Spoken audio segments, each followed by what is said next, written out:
개인택시 양수 상담을 하다 보면 틀린 정보를 많이 얘기들 하세요. 심지어 어떤 분들은 무사고가 2년이면 개인택시를 살 수 있다 하는데 무슨 소리냐 저한테 항의하는 분들도 있었습니다. 도대체 어디서 그러냐고 물으니까 인터넷 검색을 다 해보셨다 이렇게 확신을 하시더라고요. 네이버에서 개인택시 양수 자격을 검색을 한번 해봤습니다. 자, 나이 제한 없습니다. 다만 65세 이상은 자격유지 검사를 3년에 한 번, 70세 이상은 1년에 한 번씩 받아야 합니다.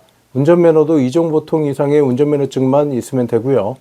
아무것도 모르는 상태에서 인터넷에 개인택시 자격 검색해서 보게 되면 헷갈리기만 합니다. 이제 다 무시하시고 이 영상 하나만 보시면 됩니다. 개인택시는 양수 후 사후 관리가 더 중요합니다. 단순히 매매 계약으로 끝나는 게 아니라 개인택시 공제조합 보상 30년, 인천지부장 정년퇴직 경력으로 사고 예방, 사고 처리, 보상 상담, 보험료 관리까지 끝까지 책임지겠습니다. 자, 순서대로 알려드릴게요. 첫째, 지역마다 거주 기간이 있는 곳이 있으니까 해당 지역 거주 기간을 확인해야 합니다. 인천에서 개인택시를 하려면 과거 언제든 연속해서 1년 이상 인천에 주민등록이 되어 있었던 적이 있어야 하고요. 구청에 인허가 신청이 들어가는 날에 인천에 주민등록이 되어 있어야 합니다. 서울, 대구, 광주, 울산광역시도 인천과 동일하게 과거 언제든 연속으로 1년 이상 그 지역에 주민등록이 되어 있어야 하고요. 인가 신청일 기준 주민등록이 그 지역에 되어 있어야 합니다. 부산과 세종은 거주 요건이 없습니다. 대전은 또 인가 신청이 들어가는 날, 그날 기준으로 거꾸로 과거 1년 이상 거주했어야 합니다. 어느 지자체나 마찬가지로 인가 신청일에는 그 지역에 주민등록이 되어 있어야 하고요. 지금 부천에 살고 있는데 인천에서 개인택시를 하고 싶다 하면 과거 언제든 인천에 1년 이상 주민등록이 되어 있었던 적이 있었으면 되고요. 구청에 인허가 신청이 들어가기 전에 인천으로 주민등록을 옮겨 놓으면 됩니다. 인가가 떨어지고 난 후에는 다시 부천으로 주민등록을 옮겨도 되고요. 우리나라 시와 군이 160개인데 각 시 군마다 거주 요건이 다르니까 개인택시를 하려는 지역의 거주 요건을 우선 먼저 확인하셔야 합니다. 둘째, 무사고 5년 경력이 있어야 합니다. 경찰서에서 발행하는 운전경력증명서 상에 최근 5년간 사고 기록이 없으면 되고요. 보험 처리만 한 사고는 전혀 관계가 없습니다. 경찰서에서 발행하는 운전경력증명서 그 기준이기 때문에 여기에 사고 기록만 없으면 되는 겁니다. 내 차가 없었어도 또 내 이름으로 자동차 보험에 가입한 적이 없었어도 또 운전을 해본 적이 없었어도 관계 없습니다. 운전경력증명서에 사고 기록만 안 넣으면 돼요.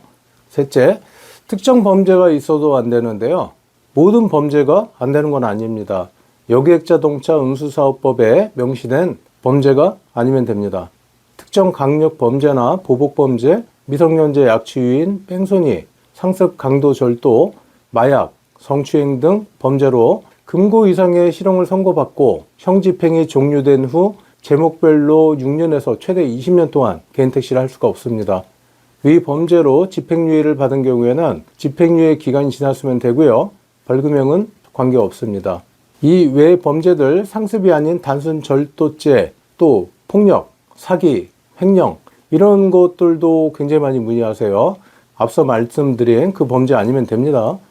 음주운전으로 면허 취소됐던 적이 있거나 무면허로 벌금형 이상의 형을 선고받거나 면허가 취소된 경우는 5년이 지나야 되고요.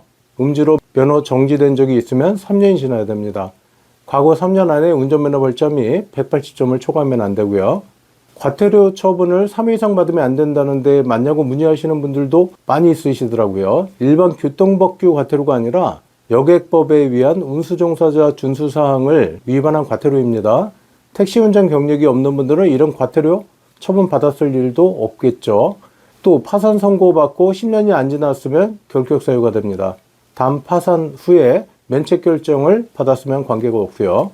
자, 넷째, 택시 운전 자격증을 취득하면 됩니다. 한국교통안전공단 홈페이지에서 예약을 하면 되고요. 현재 지역별로 택시운전 자격증이 다르기 때문에 운행하려는 지역 택시운전 자격증을 취득해야 합니다. 조만간 통합을 한다는데 여객법을 개정해야 하니까 시간은 조금 걸리겠죠. 운전면허증 딸 때처럼 공부를 좀 해야 합니다. 이제 운전 적성 정밀 검사를 내서 적합 판정을 받아야 합니다. 이것도 마찬가지로 한국교통안전공단 홈페이지에서 택시 자격증 예약할 때 같이 하시는 게 좋습니다. 개인택시 매매 계약 후에 지자체에 인가신청 들어가기 전까지는 꼭 받아야 하니까 참고하시고요. 다섯째, 한국교통안전체험교육센터에서 시행하는 개인택시 양수교육을 5일간 받아야 합니다. 경북 상주와 경기도 화성에 교육센터가 있는데요. 매년 3, 6, 9, 12월에만 예약을 받고요. 예약자가 많고 추첨제로 뽑기 때문에 한 번에 안 될 확률이 높습니다. 1년 이상 당첨이 안 돼서 못하는 분들도 있고요. 요즘은 많이 떨어진 횟수에 따라 추첨 기회를 더 주기 때문에 처음 예약하시는 분들은 당첨 확률이 더 낮아졌죠. 3번 이상 떨어진 분들은 1.2대 1, 2번 떨어진 분들은 3대 1, 1번 떨어진 분들은 8대 1, 처음 하시는 분들은 15대 1 경쟁률이 나옵니다.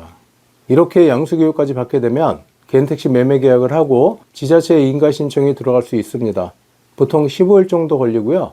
운송사업 면허증이 나오고 사업자 등록증 내고 자동차 이전 등록, 미터기 장착하고 지자체에 운송사업 개시 신고를 하면 이제 영업을 할 수가 있는 겁니다. 오늘 말씀드린 건 영업력 운전 경력이나 운전직으로 근무한 경력이 없는 분들 기준으로 말씀드린 거고요. 이런 경력이 있는 분들은 제 유튜브 채널에서 확인하시기 바랍니다. 좀 복잡하죠? 다시 한번 정리하자면 거주 요건 확인, 무사고 5년 되는지 확인, 또 범죄 이력 등 제한사항도 확인 한번 해보시고 택시 자격증 취득, 운전 적성 정밀 검사 적합 판정, 개인택시 양수교육 수료 이렇게 하시면 영업용 운전 경력이 없는 분들이 개인택시를 할 수 있는 자격이 되는 겁니다. 이 외에도 궁금하신 점이 있으면 언제든지 댓글이나 전화로 문의하시면 답변 드리도록 하겠습니다. 이상 조명의 셀프카였습니다.